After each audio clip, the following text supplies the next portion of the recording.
नमस्कार, स्वागत है आपका डीबी लाइव ब्रेकिंग में। मैं हूं समीर आत्मज मिश्रा और मेरे साथ हैं अमलेंदु उपाध्याय। जम्मू कश्मीर विधानसभा के चुनाव में आज दूसरे चरण के लिए मतदान हो रहे हैं। सुबह 7 बजे से मतदान शुरू हो गए।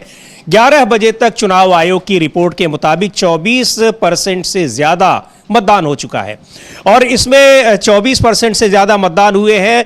26 सीटें हैं जम्मू कश्मीर विधानसभा की, जिसमें आज यानी दूसरे चरण में मतदान हो रहे हैं।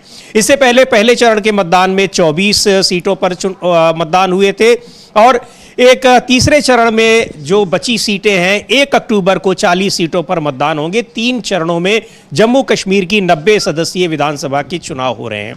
आज दूसरे चरण के मतदान में जो सुबह से ही वहां पर मतदाताओं की कतारें देखी गई। अलग अलग जगहों पर जम्मू कश्मीर के कुल 6 जिलों में ये 26 सीटें हैं, जिनमें 3 जिले जम्मू संभाग के हैं और 6 जिले कश्मीर संभाग के हैं। तो सुबह से ही मतदान के लिए लोगों की लाइनें देखी गई, वहां पर उत्साह देखा गया और जम्मू कश्मीर के लोग 10 साल के बाद विधानसभा के चुनाव में वोट डालने जा रहे हैं। क्योंकि इससे पहले जो चुनाव हुए थे वो 2014 में चुनाव हुए थे। 2014 में भारतीय जनता पार्टी और पीडीपी के गठबंधन की सरकार बनी थी।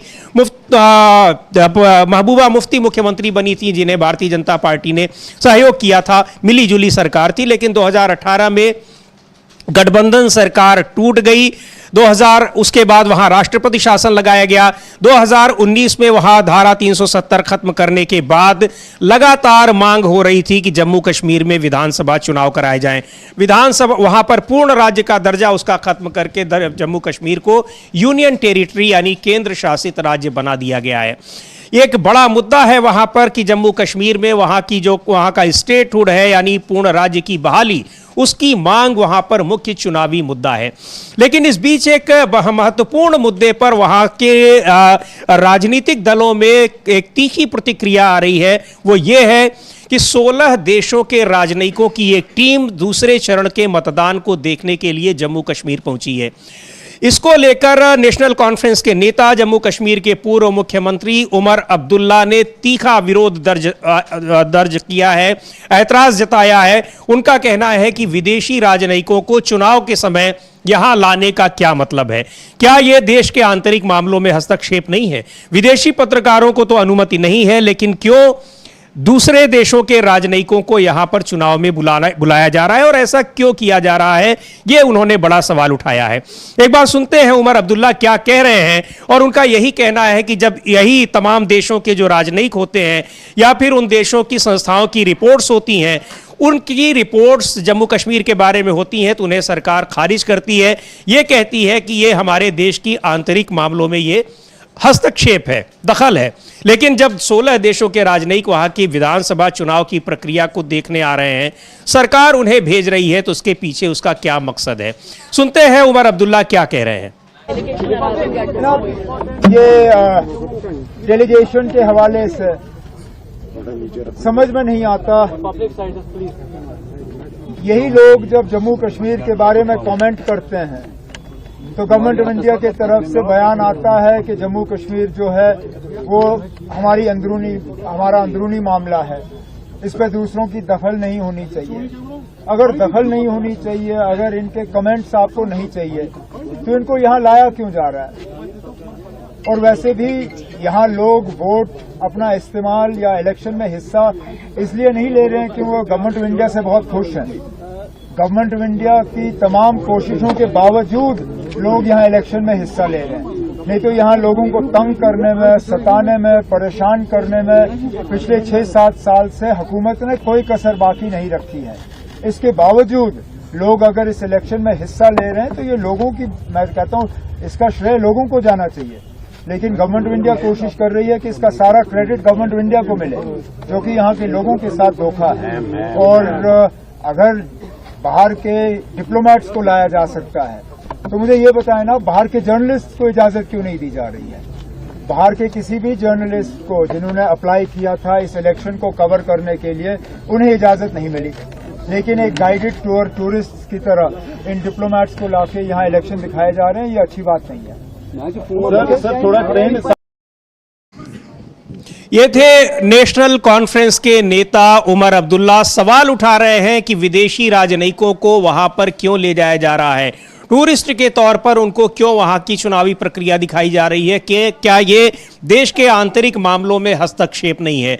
बड़ा सवाल उन्होंने उठाया है और ये भी कहा है कि जब यही दूसरे देशों के लोग जब भारत के बारे में कोई रिपोर्ट करते हैं, कुछ लिखते हैं, तो उसे सरकार खारिज करती है और आपत्ति जताती है कि हमारे आंतरिक मामलों में हस्तक्षेप है।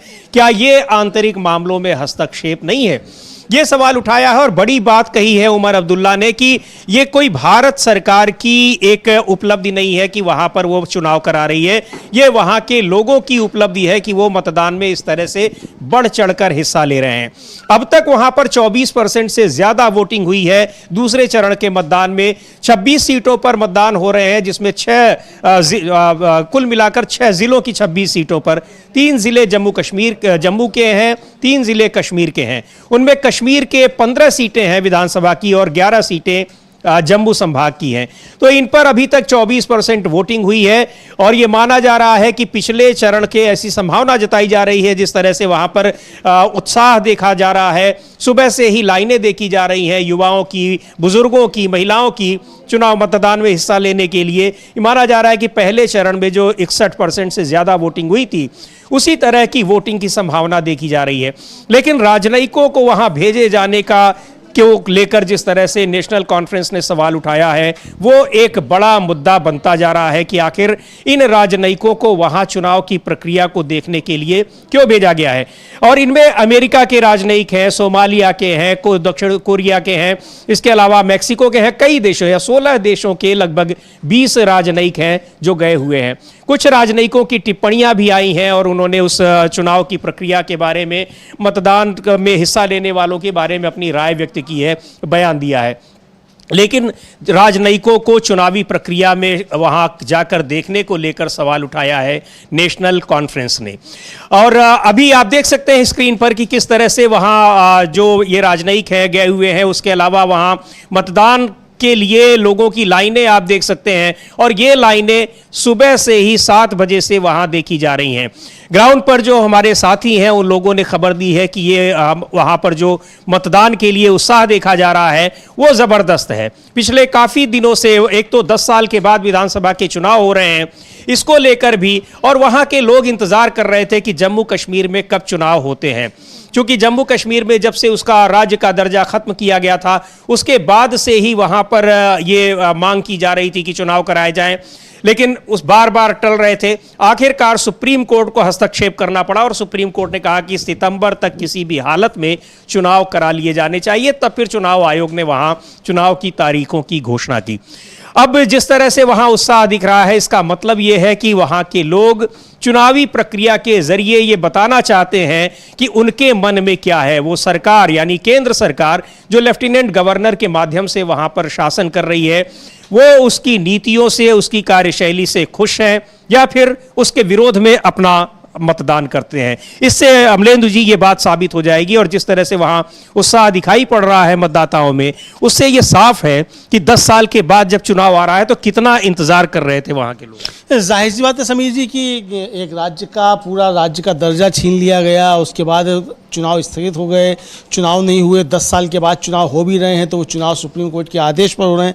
तो जाहिर सी बात है कि वहाँ के लोगों में एक ज़बरदस्त उत्साह देखने को मिल रहा है। जो प्रथम चरण का मतदान हुआ उसमें हमने देखा कि ज़बरदस्त मतदान हुआ और आज भी जिस तरीके से अभी 11 बजे तक के जो टर्नआउट आया है वोटर्स का, तो वो काफ़ी ज़्यादा उत्साहवर्धक है। मतलब कुल मिलाकर अगर देखा जाए तो 24.1% मतदान सुबह 11 बजे तक हुआ है, जबकि कई इलाके ऐसे हैं जहां 30% से ज़्यादा मतदान हो चुका है। तो इसका मतलब ये है कि मतदाताओं में ज़बरदस्त उत्साह है और लोगों को लग रहा है कि अपनी आवाज़ देश को इस मतदान के ज़रिए सुनाई जा सकती है और कश्मीर का आवाम क्या सोचता है ये पूरे देश को बताया जा सकता है। अब जो ये मसला चल रहा है समीर जी, जो विदेशी राजनयिक जो आए हुए हैं, इनको लेकर जो उमर अब्दुल्ला ने अपनी आपत्ति दर्ज कराई है, मुझे लगता है कि ये आपत्ति जायज़ है। और वो आपत्ति जायज़ इसलिए है कि इसका मतलब हमारी चुनावी प्रक्रिया में विदेशी ताकतों का कोई हस्तक्षेप हो रहा है क्या? अगर विदेश से लोग यहाँ इस तरीके से आ रहे हैं, क्या वास्तव में हमारे जो राहुल गांधी ने कहा था और उनसे सवाल पूछा गया था वहाँ अमेरिका में कि आप क्या चाहते हैं अमेरिका हस्तक्षेप करे, तो राहुल गांधी ने तो कहा कि नहीं, हमें किसी हस्तक्षेप की आवश्यकता नहीं है, अपनी लड़ाई हम खुद लड़ने में सक्षम है और भारत ने अपने को, अपने लोकतंत्र को बचाया है, संविधान को बचाया है और हम कम बैक करेंगे। तो राहुल गांधी जो नेता प्रतिपक्ष हैं वो तो वहाँ ये कहकर आते हैं और यहाँ सरकार जो है वो विदेशी राजनयिकों को बुलाती है और 20 से ज़्यादा बताए जाते हैं कि वो राजनयिक हैं कई 16 देशों के। और ये यही आपत्ति जताई है उमर अब्दुल्ला ने भी, यही कहा है कि आखिर क्यों उन राजनयिकों को यहां ले जाया जा रहा है, क्या जरूरत है। और ऐसे में जबकि उन्हीं देशों की जब रिपोर्ट्स आती हैं तो यही सरकार कहती है कि हमारे आंतरिक मामलों में हस्तक्षेप है, जब जम्मू कश्मीर के बारे में होती है, वहां के लोगों के बारे में होती है, कानून व्यवस्था के बारे में होती है, या फिर वहां पर चुनावी जो अभी तक मांग हो रही थी उसके बारे में तमाम रिपोर्ट्स होती हैं। तो अब आखिर इन राजनयिकों को वहां ले जाने का क्या मतलब है। तो एक बार फिर सुनते हैं कि उमर अब्दुल्ला ने क्या कहा, और ये सरकार के लिए बड़ी परेशानी का सबब है। और यही नहीं बल्कि सरकार के लिए एक बड़ी परेशानी का सबब उनकी अपनी पार्टी की नेता, मंडी से, हिमाचल प्रदेश के मंडी से सांसद कंगना राणावत ने पैदा कर दी है। उन्होंने कहा है कि जिन कृषि कानूनों को सरकार ने वापस लिया उन कृषि कानूनों को फिर से लाया जाना चाहिए, फिर से लागू किया जाना चाहिए। इसे लेकर सरकार घिरी हुई है। भारतीय जनता पार्टी ने हालांकि ये कहा है कि ये कंगना राणावत का अपना बयान है, लेकिन इस मामले पर, और वो भी तब जब हरियाणा में भी विधानसभा चुनाव हो रहे हैं, उस पर ये कितनी भारतीय जनता पार्टी पर यह टिप्पणी भारी पड़ने वाली है कंगना राणावत की। तो कंगना राणावत ने हालांकि उसके बाद खुद भी माफी मांगी कि ये उनका अपना निजी बयान है। और सही बात है कि अगर वो सांसद नहीं रही होती तो भारतीय जनता पार्टी सीधे तौर पर कह देती कि कंगना राणावत एक फ्रिंज एलिमेंट है, जैसा कि वो पहले कई बार अपने कई नेताओं के लिए, प्रवक्ताओं के लिए कह चुकी है। लेकिन चूंकि कंगना राणावत मंडी से, हिमाचल प्रदेश के मंडी से लोकसभा सदस्य हैं भारतीय जनता पार्टी की, इसलिए उनके बयान को सिर्फ उनका निजी बयान कहकर भारतीय जनता पार्टी ने पल्ला झाड़ा है।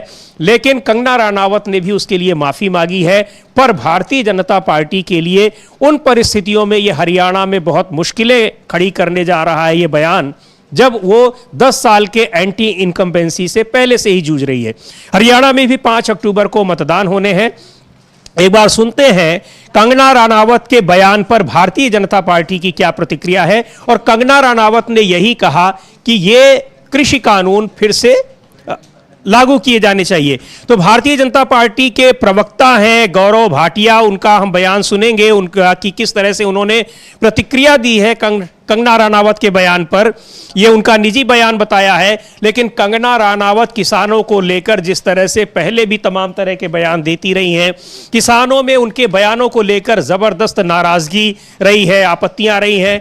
एक बार एयरपोर्ट पर उनसे किसी किसान की बेटी रही, जो वहां पर सिक्योरिटी कर्मी, उसने उनके साथ अभद्र व्यवहार भी किया था। तो किसानों के बीच में पहले से ही कंगना राणावत के तमाम बयान किसानों की नाराजगी का कारण है, और अब ये बयान और भी ज्यादा नाराजगी पैदा कर रहा है। पहले सुनते हैं गौरव भाटिया ने कंगना राणावत के बयान पर कहा क्या है। तमाम सोशल मीडिया प्लेटफॉर्म्स पर कंगना रनौत जी, जो कि भाजपा की सांसद नेत्री हैं, उनका एक बयान 3 कृषि कानूनों को लेकर, जो कि पहले वापस लिए गए थे, चल रहा है। मैं बिल्कुल स्पष्टता से कहना चाहता हूं, ये बयान कंगना रनौत जी का व्यक्तिगत बयान है, एवं भारतीय जनता पार्टी की तरफ से ना कंगना रनौत जी ऐसा कोई बयान देने के लिए अधिकृत हैं, और ना ही उनका बयान, जो पार्टी की सोच है 3 कृषि कानूनों को लेकर, उसको दर्शाता है। इसलिए उस बयान का हम खंडन करते हैं। तो गौरव भाटिया भारतीय जनता पार्टी के प्रवक्ता हैं, वो बता रहे हैं कि कंगना राणावत के बयान का वो खंडन कर रहे हैं। सरकार की कोई मंशा नहीं है। आपको याद होगा दोस्तों, सरकार ने 3 कृषि कानून ले आए थे। पार्लियामेंट में किस तरह से वो पारित हुआ था, राज्यसभा में कैसे उसको पारित किया गया था, उस पर शुरू से ही सवाल उठ रहे थे, बिना चर्चा के उसको पारित करने के आरोप लगे थे। लेकिन उन कानूनों को लेकर सरकार बुरी तरह से घिरी थी। सीधे आरोप लग रहे थे प्रधानमंत्री नरेंद्र मोदी पर कि इन कृषि कानूनों को लाने के पीछे देश के कुछ उद्योगपतियों को फायदा पहुंचाना है। किसान 1 साल तक सड़कों पर रहे, दिल्ली की सीमाओं पर बैठे रहे और आखिरकार विवश होकर सरकार को उन कानूनों को वापस लेना पड़ा। लेकिन अब कंगना राणावत कह रही हैं कि उन कानूनों को फिर से लाए सरकार। क्या उसकी ये मंशा है, क्या सोच है? निश्चित तौर पर चूंकि वो जिम्मेदार नेता हैं, पार्टी की सांसद हैं, मंडी से लोकसभा में चुनकर आई हैं, निश्चित तौर पर ये एक महत्वपूर्ण मुद्दा है कि क्या वास्तव में सरकार उसके बारे में सोच रही है। लेकिन भारतीय जनता पार्टी ने फिलहाल तो उसका खंडन किया है। कंगना राणावत ने भी माफी मांगी है। एक बार सुनेंगे कंगना राणावत ने किस तरह से माफी मांगी। लेकिन इसे लेकर अब किसानों में जबरदस्त प्रतिक्रिया है। क्या प्रतिक्रिया है उस पर हम चर्चा, उस पर बात करेंगे। किन किसान नेताओं ने उस पर आपत्ति जताई है कंगना के बयान पर। लेकिन कंगना राणावत को एक बार सुनते हैं कि उन्होंने क्या कहकर माफी मांगी है।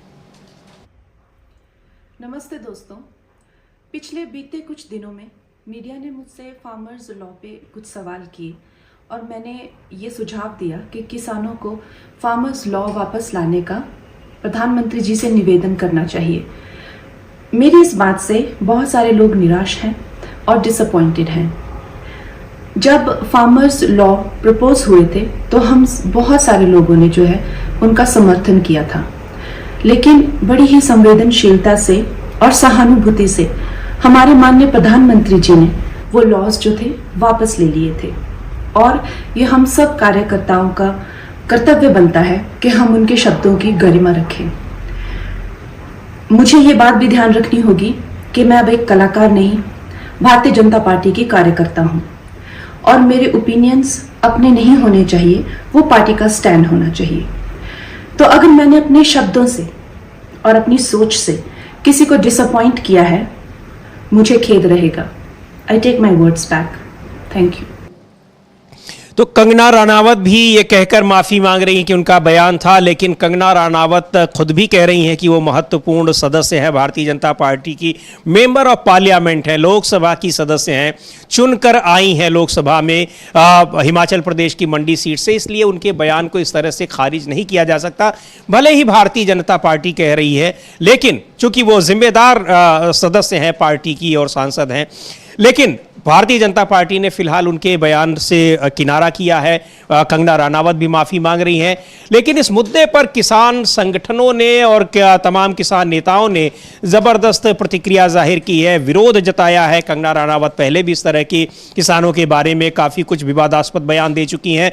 हमारी साथी आंचल बता रही हैं कि किसान संगठनों की ओर से किस तरह की प्रतिक्रिया आई है कंगना राणावत के इस बयान पर। मैं आपको बता दूं कि जो संयुक्त किसान मोर्चा के सदस्य हैं दर्शन पाल, उन्होंने बोला है कि उनको खेतीबाड़ी के बारे में कुछ भी नॉलेज नहीं है, जरा सी भी। वो किसानों को भड़काने की कोशिश कर रही हैं लगातार। और इस हफ्ते उनकी फिल्म इमरजेंसी, जो कि पहले से ही विवादों से घिरी हुई है, वो रिलीज होने वाली है। इसलिए वो जानबूझ के इस तरह के बयान दे रही हैं और अपनी तरफ सभी का जो ध्यान है आकर्षित करने की कोशिश कर रही हैं। क्योंकि अगर उनको कृषि के बारे में या किसानों के बारे में जरा सी भी नॉलेज होती तो इस तरह के मतलब बयान वो बिल्कुल नहीं देती। उनका ये मतलब जो किसान नेता है उनका ये कहना, और तमाम और भी किसानों की प्रक्रियाएं आ रही है, वो लगातार ये कह रहे हैं कि जब उनको नॉलेज ही नहीं है किसानों के बारे में, कृषि के बारे में, तो इस तरह के बयान नहीं देने चाहिए उनको।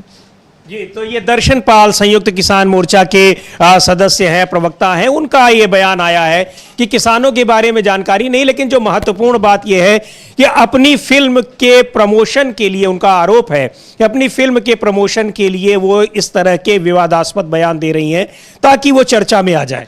जी हाँ, बिल्कुल। और उनका यही कहना है कि जब पीएम मोदी पहले ही इन 3 कानूनों को निरस्त कर चुके हैं, तो अब क्या मतलब बनता है कंगना का इन पर बयान देने का। और इसी को लेकर जो गौरव भाटिया हैं, उनका भी बयान आया था, उन्होंने किनारा कर लिया था। उनका कहना ये था कि उनकी खुद की टिप्पणी है। वहीं जो चिराग पासवान है, उन्होंने भी यही बोला था कि जो कंगना ने टिप्पणी की है वो उनके खुद के निजी विचार है, उसका पार्टी से कोई भी लेना देना नहीं है। जिसके बाद कंगना ने खुद ही सामने से आकर माफी भी मांग ली। जी बिल्कुल, बहुत बहुत धन्यवाद आंचल, आपने ये जानकारी दी। संयुक्त किसान मोर्चा के सदस्य प्रवक्ता दर्शन पाल ने कड़ी प्रतिक्रिया जताई है, लेकिन भारतीय जनता पार्टी के एनडीए सरकार के सहयोगियों की ओर से भी कंगना रनावत के इस बयान पर तीखी प्रतिक्रियाएं आई हैं। और कंगना रनावत भले ही अब कह रही हो कि उन्होंने ये उनके विचार हैं, भारतीय जनता पार्टी के प्रवक्ता कह रहे हो, लेकिन कंगना रनावत ने अगर ऐसा कहा है तो विपक्ष की अब आशंकाएं हैं, किसानों की आशंकाएं हैं कि शायद सरकार इस तरह के बिल फिर लाने की कोशिश करेगी, क्योंकि बहुत ही मुश्किल से सरकार ने यह फैसला लिया था, जो कृषि कानून थे उनको वापस लिया था। किसान 1 साल से ज्यादा तक संघर्ष करते रहे सड़कों पर, दिल्ली की सड़कों पर, कई राज्यों में आंदोलन हुए और यहां 1 साल तक दिल्ली की सीमाओं पर किसान बैठे रहे, उनको दिल्ली नहीं आने दिया गया, लेकिन उसके बाद सरकार ने अपने उन कृषि कानूनों को वापस लिया गया। पहले भी आशंकाएं जताई जाती रही कि शायद सरकार उन कृषि कानूनों को दोबारा ला सकती है। कुछ और भी जिम्मेदार नेताओं के इस तरह के बयान आए हैं। अब उन परिस्थितियों में जब कंगना रनावत ये कह रही हैं कि कृषि कानून लाने चाहिए, तो यही कहा जा रहा है कि शायद पार्टी के भीतर इस तरह की चर्चाएं हो रही हो और उसी को कंगना रनावत ने अपने बयान में या उसकी बात चर्चा की हो। बहरहाल इस मुद्दे पर अब हरियाणा जैसे राज्य में, चूंकि हरियाणा में विधानसभा चुनाव हो रहे हैं, कृषि कानूनों को लेकर यद्यपि कृषि कानून वापस हो गए, लेकिन किसानों की नाराजगी अभी भी बनी हुई है, क्योंकि कृषि कानून जब वापस लिए गए थे तब सरकार ने वादा किया था कि एमएसपी पर कानून जल्दी ही बनाएगी। अभी तक एमएसपी पे कानून नहीं बना है। पंजाब के किसान हरियाणा की सीमा के भीतर नहीं घुस पाए, वो दिल्ली आना चाह रहे थे, उनको वहां शंभू बॉर्डर पर रोका गया है, जबकि किसान लगातार मांग कर रहे हैं कि एमएसपी पर कानून बनाया जाए।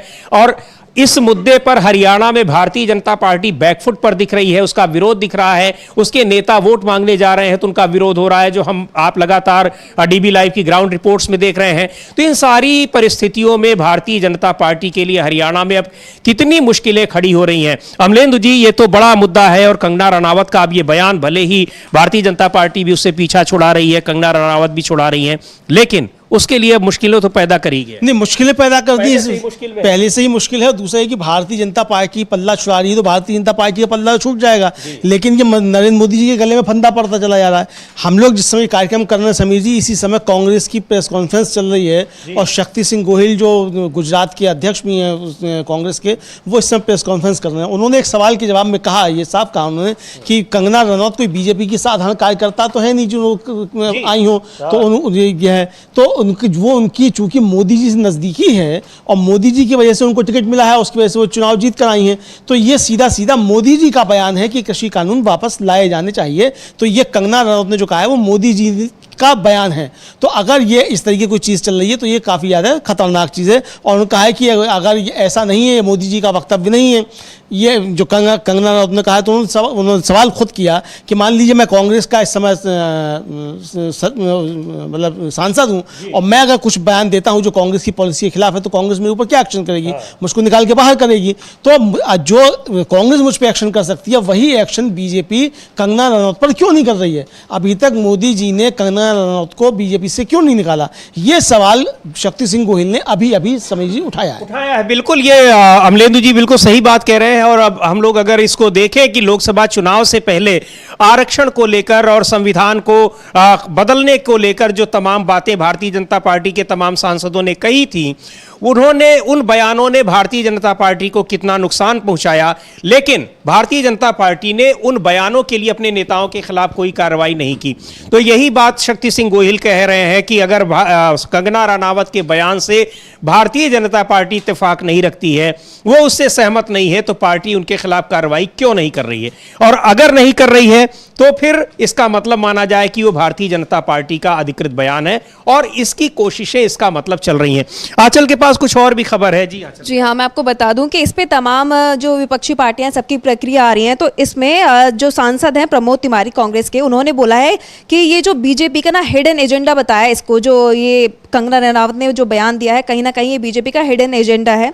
तो वहीं आप सांसद संजय सिंह ने कहा कि पीएम मोदी को इस पर जवाब देना चाहिए, क्योंकि उनकी जवाबदेही बनती है, क्योंकि उनके सांसद ने इस तरीके का इतना बड़ा बयान दिया है, जबकि पीएम मोदी पहले ही इन तीनों कानूनों को निरस्त कर चुके हैं और उसके बाद ये कंगना का बयान सामने आया। तो कहीं ना कहीं कुछ तो खिचड़ी पक रही है बीजेपी के अंदर, या फिर इस चीज को वापस लाने की बात चल रही है, जिसके ऊपर उन्होंने जवाब मांगा है पीएम मोदी से। जी बिल्कुल, इसका मतलब कि विपक्ष अब लगातार घेर रहा है, और विपक्ष ही नहीं बल्कि जो एनडीए एनडीए के सहयोगी दल हैं वो भी इस मामले में कंगना रनावत के बयान पर अब सरकार पर दबाव बनाएंगे कि कंगना रनावत के खिलाफ कार्रवाई की जाए। लेकिन अब कंगना रनावत के खिलाफ कोई कार्रवाई होती है नहीं होती है ये देखने की बात होगी। लेकिन अगर कार्रवाई नहीं होती है तो जाहिर सी बात है कि भारतीय जनता पार्टी को फिलहाल हरियाणा के चुनाव में नुकसान उठाना पड़ेगा, क्योंकि वहां पर वो पहले से ही बैकफुट पर है, वहां पर उसकी स्थिति वैसे ही कमजोर है। 10 साल की एंटी इनकम्बेंसी का उसे सामना करना पड़ रहा है। किसानों में खासतौर पर नाराजगी है सरकार की नीतियों से। एमएसपी पर कानून का वादा करके सरकार ने अब तक नहीं बनाया, उसे लेकर किसान आंदोलित हैं। इन सारी परिस्थितियों में अगर भारतीय जनता पार्टी के भीतर ये कोशिशें चल रही हैं कि ये कृषि कानून जो वापस ले लिए गए, खत्म कर दिया गया, उन्हें फिर से लाया जा सकता है, तो ये इसका जवाब भारतीय जनता पार्टी को देना महंगा पड़ जाएगा। हाँ जी, हाँ चल कुछ और भी अपडेट है जी। इस पर अभी मल्लिकार्जुन खड़गे का भी बयान सामने आया है। उन्होंने कहा है कि 750 किसानों की शहादत के बाद भी किसान विरोधी बीजेपी और मोदी सरकार को अपने घोर अपराध का एहसास नहीं हुआ। यानी कि तीन जो कृषि कानून है वो वापस लाने की बात की जा रही है बीजेपी के अंदर। ये कहना है मल्लिकार्जुन खड़गे का, जो कि कांग्रेस अध्यक्ष हैं। उन्होंने अभी ट्वीट किया और ट्वीट के जरिए उन्होंने बताया कि जो किसान विरोधी बीजेपी की जो चाल है वो दोबारा से चली जा रही है, वो दोबारा से 3 कृषि कानून लाने की बात कर रहे हैं। जी बिल्कुल, ये मल्लिकार्जुन खड़गे ने ट्वीट किया है। उन्होंने लिखा है कि 750 किसानों की शहादत के बाद भी किसान विरोधी भाजपा और मोदी सरकार को अपने घोर अपराध का एहसास नहीं हुआ। 3 काले किसान विरोधी कानूनों को फिर से लागू होने की बात की जा रही है। कांग्रेस पार्टी इसका कड़ा विरोध करती है। किसानों को गाड़ी के नीचे कुचलवाने वाली मोदी सरकार ने हमारे अन्नदाता के लिए कटीले तार, ड्रोन से आंसू गैस, कीले और बंदूकें सबका इस्तेमाल किया। ये भारत के 62 करोड़ किसान कभी भूल नहीं पाएंगे। इस बार हरियाणा समेत सभी चुनावी राज्यों से किसानों पर खुद प्रधानमंत्री द्वारा संसद में किसानों को आंदोलनजीवी और परजीवी की अपमानजनक टिप्पणी का करारा जवाब मिलेगा।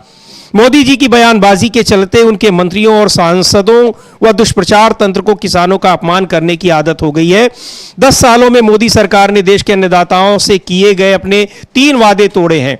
2022 तक किसानों की आमदनी दोगुनी, स्वामीनाथन रिपोर्ट के मुताबिक एमएसपी लागू करना, एमएसपी को कानूनी दर्जा। तो ये बड़ा लंबा चौड़ा ट्वीट किया है मल्लिकार्जुन खड़गे ने और कह रहे हैं, लिख रहे हैं कि पूरा देश जान गया है कि भाजपा की रग रग में किसान विरोधी नफरती मानसिकता बसी है।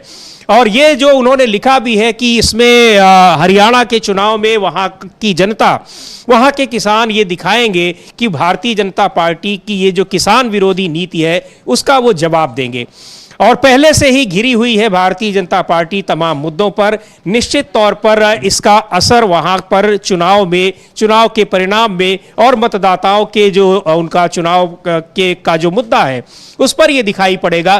किसान पहले से ही नाराज हैं। अमलेंदु जी, अगर हम वहां पे किसानों की बात करें, जवानों की बात करें और जो युवा हैं उनकी बात करें, ये नाराजगी हम लोगों ने देखी है, वो लगातार दिखाई पड़ रही है। अब उस पर ये कंगना रनावत का बयान ये सोच समझ कर दिया गया है, भारतीय जनता पार्टी की नीति है या फिर जो भी हो, लेकिन ये भारतीय जनता पार्टी के लिए एक मुश्किल भरी स्थिति का सामना करना पड़ेगा उसको। देखिए, मुश्किल तो भारतीय जनता पार्टी के लिए बढ़ गई। अब ये नहीं कहा सकता कि ये मोदी जी ने कहलवाया है या उन्होंने खुद बयान दिया है। हालांकि जब बीजेपी परेशानी में फंसी तो फिर कहा गया कि ये उनका खुद का बयान है। लेकिन जो सवाल पूछे जा रहे हैं वो सवाल विपक्षी तरफ से पूछे जा रहे हैं, वो मौजूद हैं।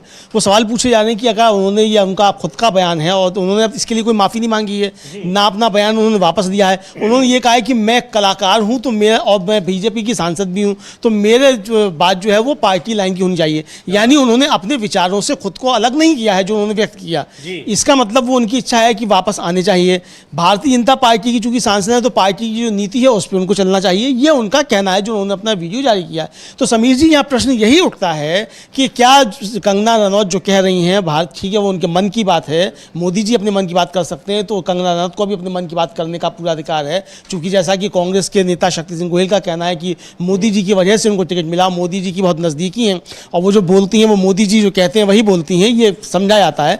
तो इसका मतलब अगर वो अपनी मन की बात कह रही हैं तो इस पर मोदी जी को अपनी बात स्पष्ट करनी चाहिए। जो कंगना रनौत ने कहा वो उनका क्या वक्तव्य है, और मांग कर रहे हैं कि अगर उन्होंने ऐसा कहा है तो उस पर कंगना रनावत के खिलाफ कार्रवाई करनी चाहिए। अब भारतीय जनता पार्टी के लिए ये और मुश्किल भरी घड़ी है कि अगर वो कंगना रनावत के खिलाफ कार्रवाई करते हैं तो कंगना रनावत के तमाम बयान हो सकता है कि फिर सरकार के खिलाफ आने लगे, और तब जाहिर सी बात है कि इसका भी डर होगा सरकार को।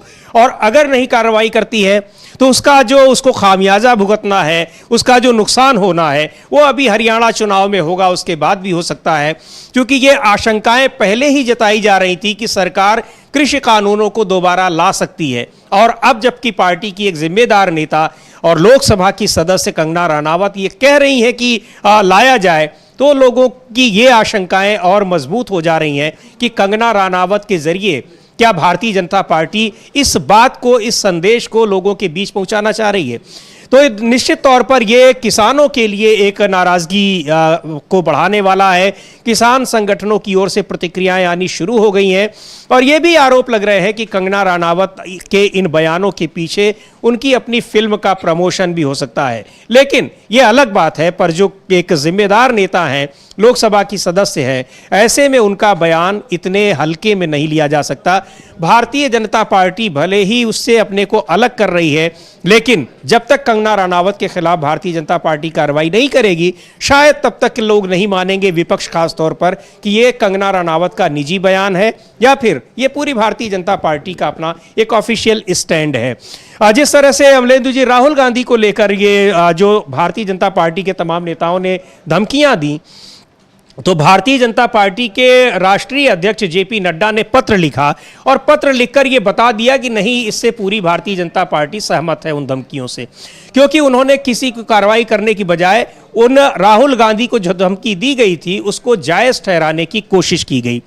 ऐसी स्थिति में अब कंगना रनावत के खिलाफ अगर कार्रवाई नहीं होती है तो शायद ये माना जाए कि ये पार्टी का ऑफिशियल स्टैंड है, आधिकारिक उसका एक उसकी स्थिति है, पोजीशन है।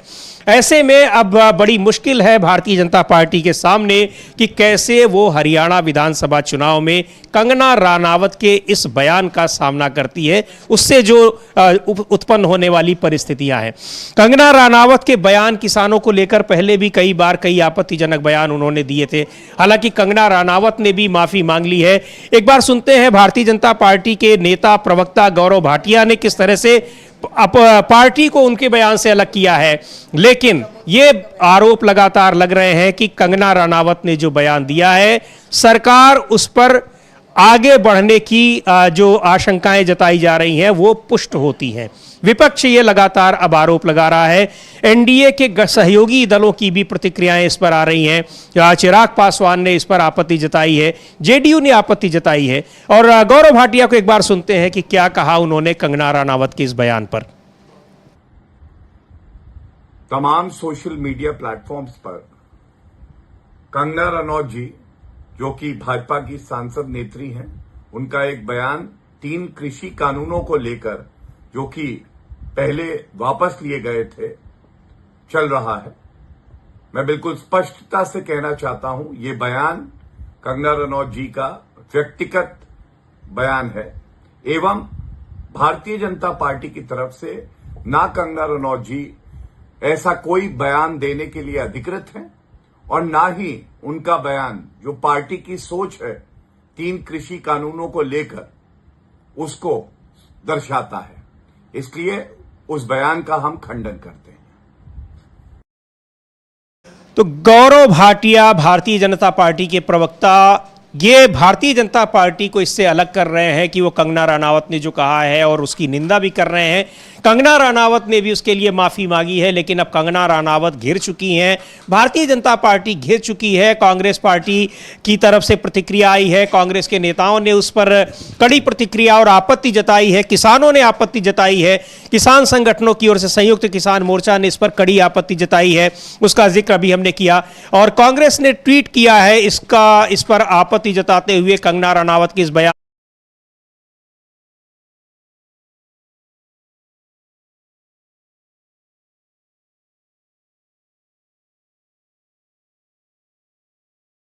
कंगना रनौत ने ये बात कही। देश के 750 से ज्यादा किसान शहीद हुए, तब जाकर मोदी सरकार की नींद टूटी और ये काले कानून वापस हुए। अब बीजेपी के सांसद फिर से इन कानून की वापसी का प्लान बना रहे हैं। कांग्रेस किसानों के साथ है, इन काले कानून की वापसी अब कभी नहीं होगी, चाहे नरेंद्र मोदी और उनके सांसद जितना जोर लगा लें। अब इसी को लेकर ये संयुक्त किसान मोर्चा ने भी सवाल उठाया है कि क्या पार्टी, भारतीय जनता पार्टी फिर से उन कानूनों को लाने की कोशिश कर रही है।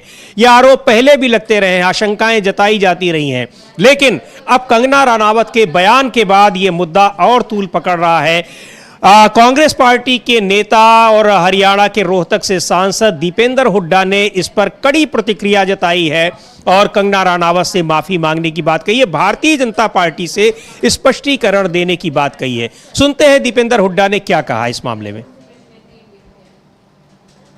कंगना रनौत का आज बयान आया है कि दोबारा से 3 कृषि कानून लागू करने का समय आ गया है। हरियाणा में बोले जीतते ही तीनों कानूनों को लागू करेंगे, कंगना रनौत का बयान है। मैं कंगना रनौत जी को कहना चाहता हूं, आज स्टेज के माध्यम से चुनौती से प्रेस वाले नोट करें, आप कह रहे हरियाणा का चुनाव जीतते ही तीनों कानून को लागू करेंगे। मैं कंगना रनौत जी को कहना चाहता हूं, हरियाणा में कांग्रेस पार्टी की सरकार बनेगी, बहुमत से हुड्डा साहब के नेतृत्व में सरकार बनेगी और उसके बाद देश में कोई ताकत नहीं जो 3 कानूनों को लागू करके दिखाए। आज चुनौती देते हैं हम यहां से। दीपेंद्र हुड्डा ये बात कह रहे हैं और उन्होंने कहा कि देश में अब कोई ताकत नहीं है जो अब इन कानूनों को वापस ला सके। वैसे भी अब एनडीए 3 सरकार जो है वो 303 सदस्यों वाली भारतीय जनता पार्टी नहीं है, लोकसभा में उसके 240 सदस्य हैं और शायद 240 तक पहुंचने में यही सारी चीज़ें यही जिम्मेदार भी रही, चाहे किसानों की नाराज़गी रही हो, युवाओं की नाराज़गी रही हो और जो कृषि कानून लाई थी सरकार, उसको लेकर जिस तरह से किसानों के आंदोलन को नज़रअंदाज किया।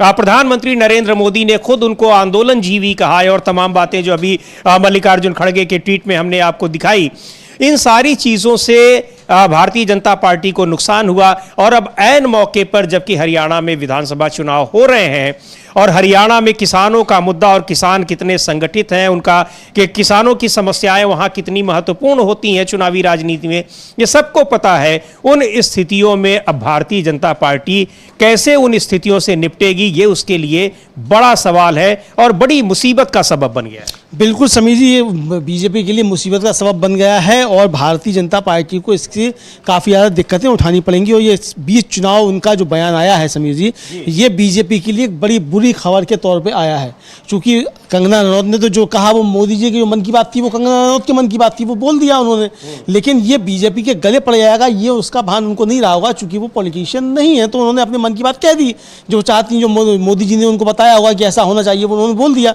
मोदी जी ये बताना शायद भूल गए होंगे कि आपको ये बात बोलनी नहीं है, मन की बात है तो मन के अंदर रखनी है, या जब लागू करेंगे तब इसको करना है। तो बहरहाल कांग्रेस का आरोप यह है समीर जी, चूंकि मैंने अभी जैसे जानकारी दी थी कि शक्ति सिंह गोहिल जो कांग्रेस के नेता हैं वो भी थोड़ी देर पहले पीसी कर रहे थे, उस पीसी में उन्होंने साफ तौर पे कहा कि चूंकि कंगना रनौत मोदी जी की बहुत नज़दीकी हैं, उनको टिकट भी मोदी जी की वजह से मिला, वो जो कहती हैं वो मोदी जी का कहना है, तो मोदी जी को इस पर जो है माफ़ी मांगनी चाहिए या फिर कंगना रनौत को पार्टी से बाहर निकालना चाहिए। भारतीय जनता पार्टी ने भी जो अपना पल्ला झाड़ा है समीर जी, ये कहा है कि उनका व्यक्तिगत बयान है। कंगना रनौत ने भी अपने शब्दों को वापस नहीं लिया, ये कहा है कि मुझे पार्टी की लाइन के साथ चलना चाहिए, ये उनका कहना है। एक बार सुनते हैं, कंगना रनावत ने माफी तो मांगी है, पार्टी ने, भारतीय जनता पार्टी ने उनके इस बयान से खुद को अलग किया है, लेकिन कंगना रनावत ने क्या कहकर माफी मांगी है, क्या उन्होंने अपना बयान वापस लिया है, एक बार सुनते हैं कंगना रनावत को।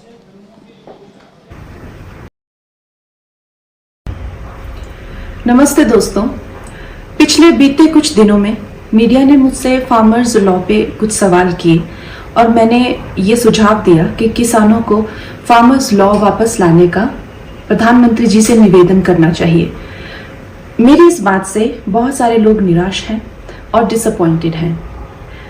जब फार्मर्स लॉ प्रपोज हुए थे तो हम बहुत सारे लोगों ने जो है उनका समर्थन किया था, लेकिन बड़ी ही संवेदनशीलता से और सहानुभूति से हमारे माननीय प्रधानमंत्री जी ने वो लॉज जो थे वापस ले लिए थे और ये हम सब कार्यकर्ताओं का कर्तव्य बनता है कि हम उनके शब्दों की गरिमा रखें। 2 मुझे ये बात भी ध्यान रखनी होगी कि मैं अब एक कलाकार नहीं, भारतीय जनता पार्टी की कार्यकर्ता हूँ और मेरे ओपिनियंस अपने नहीं होने चाहिए, वो पार्टी का स्टैंड होना चाहिए। तो अगर मैंने अपने शब्दों से और अपनी सोच से किसी को डिसअपॉइंट किया है, मुझे खेद रहेगा। I take my words back. Thank you. तो कंगना रनावत ने कहा कि वो अपने शब्द वापस लेती हैं, लेकिन बड़ा सवाल ये है कि क्या भारतीय जनता पार्टी, और भारतीय जनता पार्टी भी नहीं बल्कि प्रधानमंत्री नरेंद्र मोदी फिर से कृषि कानूनों को लाने की उनके भीतर कोई इस तरह की बातें चल रही हैं, क्या ये कोशिशें हो रही हैं? निश्चित तौर पर ये बात अगर आई है, एक शेर की लाइन है कि बात निकलेगी तो दूर तलक जाएगी, तो बात अगर ये निकली है तो इसका मतलब उसका कुछ न कुछ तो ज़रूर उसके पीछे कुछ चर्चाएं चल रही होंगी। यह आशंका पहले भी जताई जा रही थी, चूंकि जिन परिस्थितियों में प्रधानमंत्री को ये कानून वापस लेने पड़े उसकी उम्मीद नहीं की जा रही थी, क्योंकि सीधे तौर पर उन पर आरोप लग रहा था कि अपने चहेते उद्योगपतियों को फायदा पहुंचाने के लिए एक षड्यंत्र रचा गया है इन कृषि कानूनों के जरिए। ये किसान नेताओं ने आरोप लगाए थे और उनके तर्कों का, उनके सवालों का जवाब नहीं था, इसलिए मजबूर होकर सरकार ने 1 साल से ज्यादा जब किसानों ने आंदोलन अपना जारी रखा, उसके बाद ये कानून वापस लिए गए। अब अगर फिर से उनको लाने की कोशिशें हो रही हैं तो ये निश्चित तौर पर हैरान करने वाली बातें हैं और विपक्ष के निशाने पर अब भारतीय जनता पार्टी रहेगी ही। किसानों ने भी कड़ी प्रतिक्रिया जताई है और संयुक्त किसान मोर्चा ने इस पर प्रतिक्रिया दी है और इस पर भारतीय जनता पार्टी को घेरा है बुरी तरीके से। लेकिन बड़ा सवाल यह है कि हरियाणा में जब चुनाव होने हैं, ऐसे में कंगना रनावत ने यह बयान क्या किसके इशारे पर दिया है? खुद से दिया है, क्योंकि ये तो सभी को पता है, राजनीतिक दलों को भी पता है, भारतीय जनता पार्टी को भी पता है कि यह बयान नुकसान पहुंचा सकता है राजनीतिक रूप से। ऐसी स्थिति में जबकि पहले से ही बैकफुट पर भारतीय जनता पार्टी हरियाणा में चल रही है, 10 साल की एंटी इनकम्बेंसी का उसको सामना करना पड़ रहा है, लेकिन अब कंगना रनावत के इस बयान से चाहे भारतीय जनता पार्टी खुद को अलग करे, चाहे कंगना रनावत खुद कह रही हो कि मैं अपने शब्द वापस ले रही हूं, लेकिन अब ये आशंका और ज्यादा एक मजबूत हो गई है कि भारतीय जनता पार्टी इस तरह की कोशिश कर रही है कि वो इन कृषि कानूनों को लागू फिर से कर सकती है, ला सकती है। और इसको लेकर उसके ऊपर निश्चित तौर पर उन उद्योगपतियों का दबाव होगा जिन्होंने पिछले कृषि कानूनों को लाने में जिनकी वजह से सरकार ले आई थी। अमलेंदु जी बिल्कुल समीर जी, और ये कृषि कानून भारतीय जनता पार्टी के गले की मुसीबत है समझा जाता है, और चूंकि ये आरोप लगते रहे कि प्रधानमंत्री के मित्रों को फायदा पहुंचाने के लिए ये कृषि कानून लेकर आए गए थे। और ये चर्चा चली थी कि पहले जो थे पंजाब और हरियाणा में साइलो बन गए थे A1 A2 के, जिनको राहुल गांधी कहते हैं, और उसके बाद ये कृषि कानून लेकर आए गए, लेकिन जब लंबा किसान आंदोलन चला उसके बाद उसको लेने को मजबूर होना पड़ा। लेकिन इस बीच समीर जी बीजेपी के लिए एक बुरी खबर और है, और बुरी खबर यह है कि अरविंद केजरीवाल जो आम आदमी पार्टी के संयोजक हैं, दिल्ली के पूर्व मुख्यमंत्री हैं, उन्होंने अब बाकायदा पत्र लिखा है मोहन भागवत जो RSS प्रमुख हैं उनको, और उनको पत्र लिखकर ये पूछा है उन्होंने कि जो भारतीय जनता पार्टी की जो गतिविधियां हैं, खासतौर से जिस तरीके से वो राजनीतिक दलों को तोड़ती है, उसको लेकर जो हथकंडे अपनाती है, क्या उसको RSS का समर्थन है?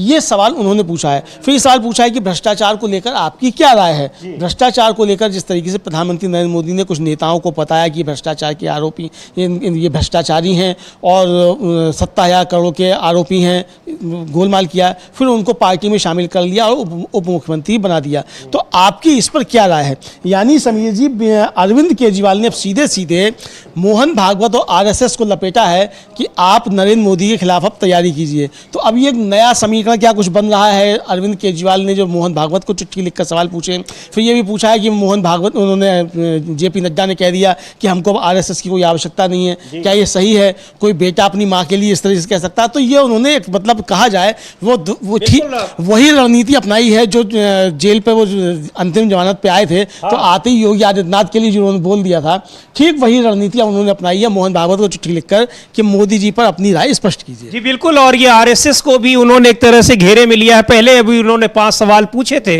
और अब उन्हीं सवालों की चिट्ठी मोहन भागवत को लिखी है, पत्र लिखा है और पूछ रहे हैं कि क्या भारतीय जनता पार्टी के ऊपर जिस तरह के आरोप हैं, जिस तरह से वो ईडी और सीबीआई जैसी एजेंसियों का प्रयोग कर रही है, भ्रष्टाचार को जिस तरह से बढ़ावा दे रही है, क्या आरएसएस भी उन सारी चीजों से सहमत है, वो भी सहभागी है? अब निश्चित तौर पर यह आरएसएस के लिए बड़ा मुश्किल होगा, मोहन भागवत के लिए, कि वो कहें कि हाँ हम इसमें सहभागी हैं, और नहीं तो फिर वो उसकी निंदा करें, आलोचना करें या फिर कुछ आगे कहें। लेकिन इस बीच अगर हम एक बार रुख करते हैं कि जम्मू कश्मीर में दूसरे चरण के जो मतदान हो रहे हैं, मतदान में अब तक 11 बजे तक की जो रिपोर्ट है उसके मुताबिक 24% वहां पर 24.10% मतदान हो चुका है। सुबह से ही वहां कतारें लगी हुई हैं। वहां पर हमारे कुछ साथी हैं, अगर हम उनसे लाइव वहां की अपडेट लेने की कोशिश करेंगे अगर वो हमसे जुड़ते हैं। लेकिन आपको बता दें कि जी पीछे समीर जी हम मानसी को बुलाना चाहेंगे, क्योंकि मानसी कल ही कश्मीर से लौटकर आई हैं, वहाँ फील्ड वोटिंग करके आई हैं और बिल्कुल बॉर्डर तक गई थी, पाकिस्तान के बॉर्डर तक वहाँ से।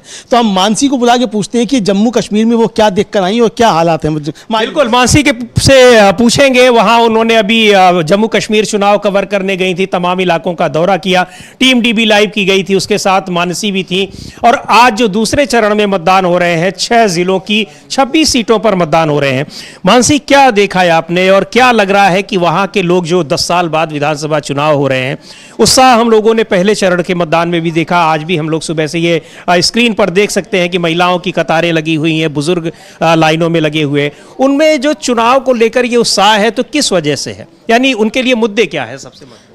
जी बिल्कुल समीर जी, जम्मू कश्मीर हम गए थे, हमारी टीम डीबी लाइव की गई थी, तो हमने वहाँ ज़मीनी तौर पर देखा था कि लोगों की काफ़ी समस्याएं थी और 10 साल से कह सकते हैं कि उनके पास मतलब उनकी जो सुनवाई करने के लिए कोई था नहीं। और इसीलिए 10 साल बाद चुनाव हो रहे हैं तो लोगों को काफ़ी उम्मीदें हैं और जैसे कि आपने पहले चरण में देखा ही था, लोगों में काफ़ी ज़्यादा उत्साह था। अगर मुद्दों की बात करूँ तो सबसे ज़्यादा जो हमने जम्मू कश्मीर में ये देखा कि जो बेरोज़गारी, बिजली लाइट की समस्या सबसे ज़्यादा वहाँ पर थी और महिलाओं में भी काफ़ी ज़्यादा कह सकते हैं कि मतलब उत्सुकता थी और वो इंतज़ार कर रही थी कि हम मतदान करेंगे और अपनी जो हमारी मांगे हैं, जैसे कि बिजली की समस्या है, रोज़गार की दिक्कतें हैं और जो राशन की। इसके साथ मैं आपको ये भी बताना चाहूँगी, जब मैं ग्राउंड रिपोर्ट करने गई थी तो उस समय महिलाओं ने ये बताया था कि जो सरकार की तरफ से 5 किलो राशन दिया जाता है, वो 5 किलो राशन भी उनको पूरा नहीं दिया जाता है, उसमें भी करप्शन किया जाता है, उसमें भी मतलब कम किया जाता है और 5 किलो राशन से उनका मतलब घर नहीं चल सकता है और 5 किलो की जगह उनको 4 किलो राशन मिलता है।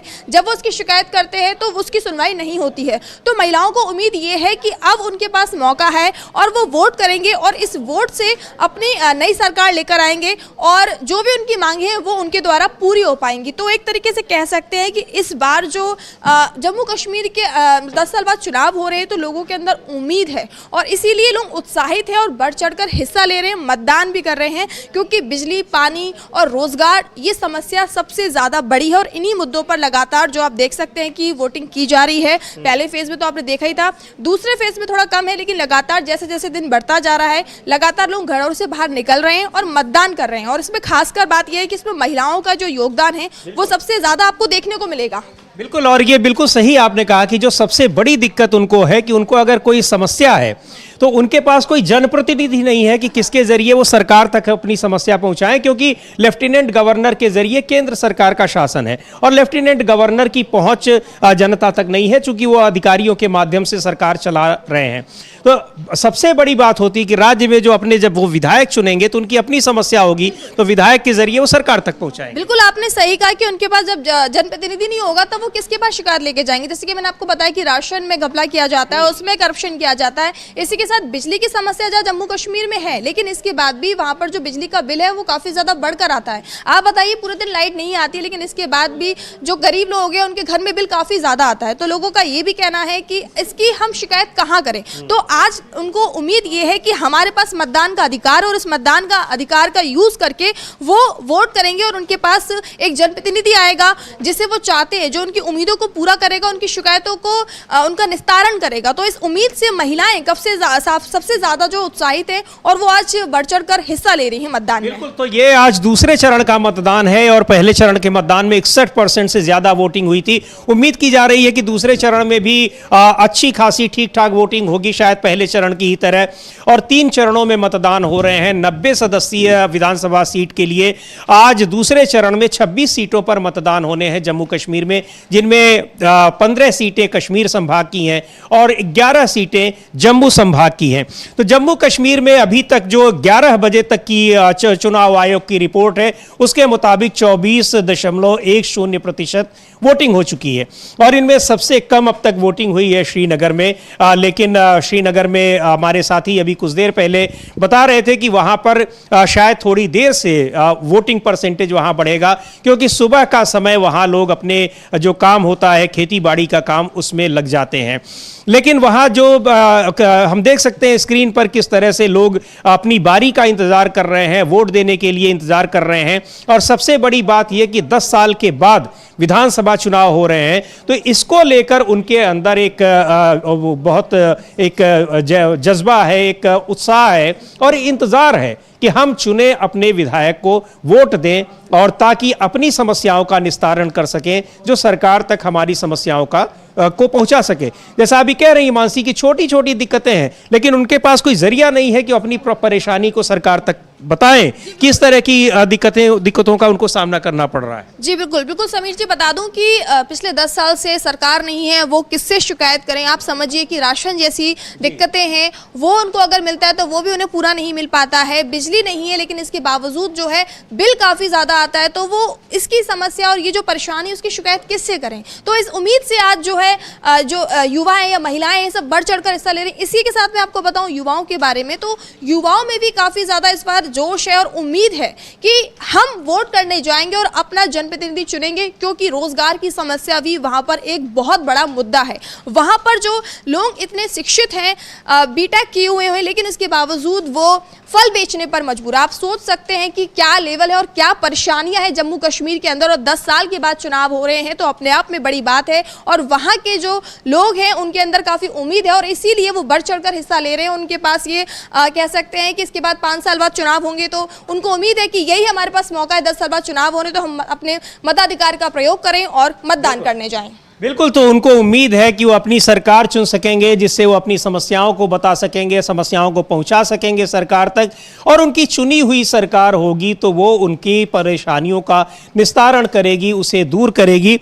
और इसको लेकर वहां पर लोग वोट डाल रहे हैं। सबसे बड़ा मुद्दा वहां इसीलिए राज्य की बहाली का है, चूंकि जो आर्टिकल 370 के खात्मे के बाद जम्मू कश्मीर का पूर्ण राज्य का दर्जा खत्म कर दिया गया और वहां पर 2 यूनियन टेरिटरी बना दी गई, लद्दाख और जम्मू कश्मीर। जम्मू कश्मीर में विधानसभा के चुनाव अब हो रहे हैं सुप्रीम कोर्ट के आदेश के बाद। 5 साल से लोगों को इंतजार था कि जम्मू कश्मीर में विधानसभा चुनाव हो। 24% से ज्यादा अब तक वोटिंग हो चुकी है। 11 बजे तक लोग बढ़ चढ़कर उत्साह के साथ वहां मतदान में हिस्सा ले रहे हैं।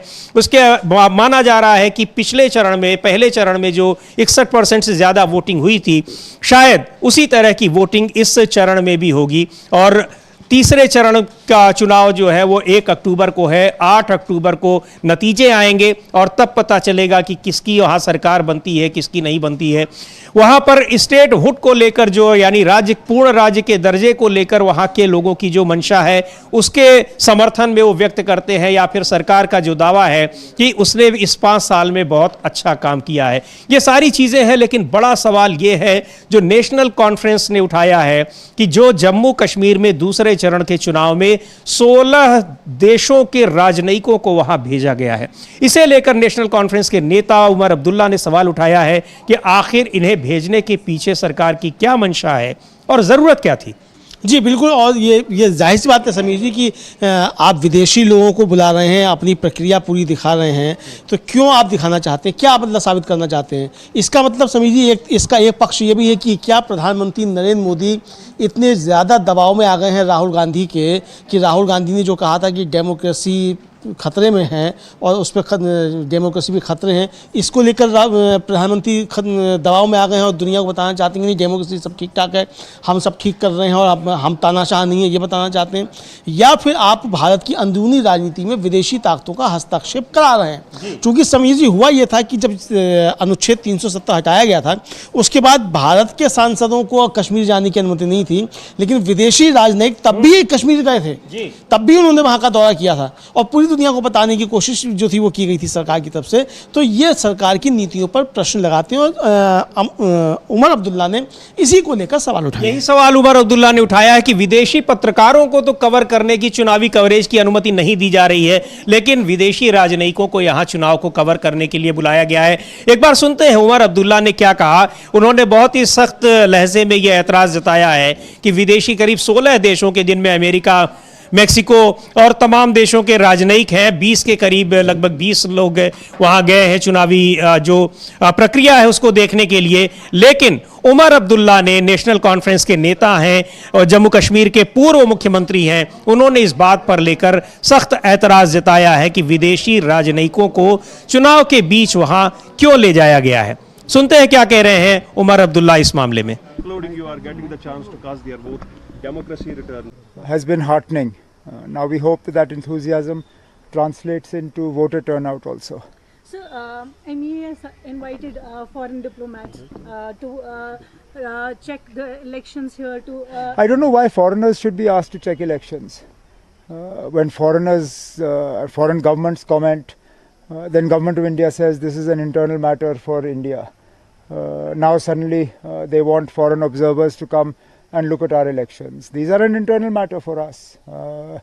We don't need their certificate. And also, this participation is not because of Government of India. It's in spite of everything Government of India did. They have humiliated people. They have used all the machinery of the government to detain and harass people. In spite of that, people are coming and participating in elections. So this is not something Government of India should be highlighting. But anyway, that's the way they are. So today is a very important day for you as you're fighting from both. All election days are important. It's not about me. It's about the party as a whole.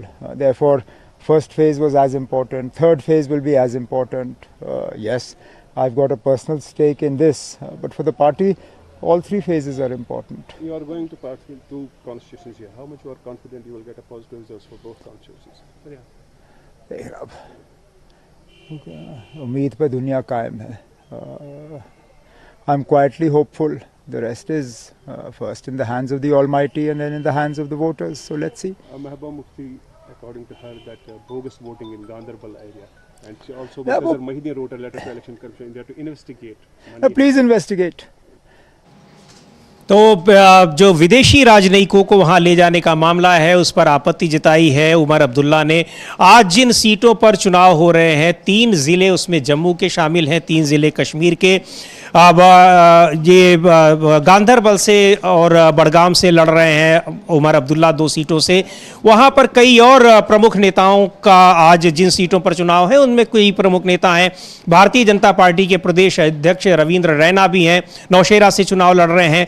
तो ये दूसरे चरण का जो चुनाव है, मतदान है, काफ़ी अहम है। अब तक 24% से ज़्यादा वोटिंग हो चुकी है। 11 बजे तक, सुबह 11 बजे तक, 7 बजे से वोटिंग शुरू हुई, शाम 6 बजे तक चलेगी। 3 चरणों में जम्मू कश्मीर विधानसभा के चुनाव होने हैं और तीसरे चरण का मतदान होगा 1 अक्टूबर को। 8 अक्टूबर को परिणाम आएंगे। उसी दिन हरियाणा विधानसभा चुनाव के भी परिणाम आएंगे, लेकिन हरियाणा विधानसभा के चुनाव 5 अक्टूबर को होंगे। एक ही चरण में वहां की 90 सीटों के चुनाव होंगे। इस बीच कंगना रनावत के बयान ने भारतीय जनता पार्टी को तमाम मुश्किलों के साथ एक और मुश्किल में डाल दिया है। किसान संगठनों की ओर से बहुत ही तीखी प्रतिक्रियाएं आ रही हैं उनके इस बयान को लेकर। हालांकि भारतीय जनता पार्टी ने उस बयान से खुद को अलग किया है, कंगना रनावत ने भी उस बयान को वापस लिया है, लेकिन किसान संगठनों और विपक्ष की तरफ से उस पर तीखी प्रतिक्रिया आ रही है।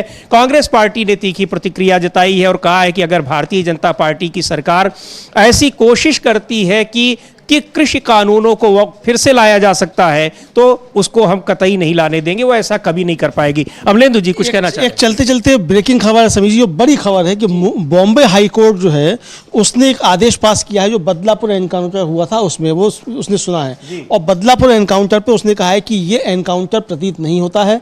कई सवाल हाई कोर्ट ने इसमें उठाए हैं और ये पूछा है उसकी हमको पूरी चाहिए रिकॉर्डिंग, सीसीटीवी फुटेज पूरे घटनाक्रम की, जब वो लॉकअप में था उससे निकला बाहर, किस तरीके से। उन्होंने पूछा कि 4 लोग थे, उन्होंने उसको काबू में क्यों नहीं किया और सिर में ही गोली क्यों मारी गई, और एक अकेला व्यक्ति पुलिस कस्टडी में, वो पुलिस पर गोली नहीं चला सकता। इस तरीके कई सवाल पूछे हैं, तो विस्तृत जब इसकी जानकारी आई तब भी हम वो बताएंगे। यानी एनकाउंटर को लेकर जो बदलापुर में महाराष्ट्र में एनकाउंटर हुआ उसमें हाई कोर्ट ने सवाल उठाए, उत्तर प्रदेश में भी कुछ एनकाउंटर हुए, लगातार इन एनकाउंटर्स पर सवाल उठ रहे हैं और उसकी विस्तृत जानकारी जब उस हाई कोर्ट की और टिप्पणी क्या आती है, क्या हाई कोर्ट का निर्देश होता है, वो जानकारी आपको दी जाएगी। लेकिन बड़ी खबर यह है कि हाई कोर्ट ने बदलापुर एनकाउंटर पर सवाल उठाए हैं और उस एनकाउंटर पर कई तरह की आशंकाएं जताई हैं। यह कहा है कि यह इस तरह से एनकाउंटर ये नहीं हो सकता, जिन परिस्थितियों को बताया जा रहा है कि वो भागने की कोशिश कर रहा था। सवाल कई एनकाउंटर्स पर इस बीच उठे हैं, उत्तर प्रदेश में भी उठे हैं, लेकिन अब यह मामला हाई कोर्ट में गया है। कई बार हाई कोर्ट में इसके पहले भी सरकारों की आलोचनाएं हुई हैं, लेकिन इस तरह के एनकाउंटर्स कई बार होते रहे हैं बावजूद इन सारी चीज़ों के।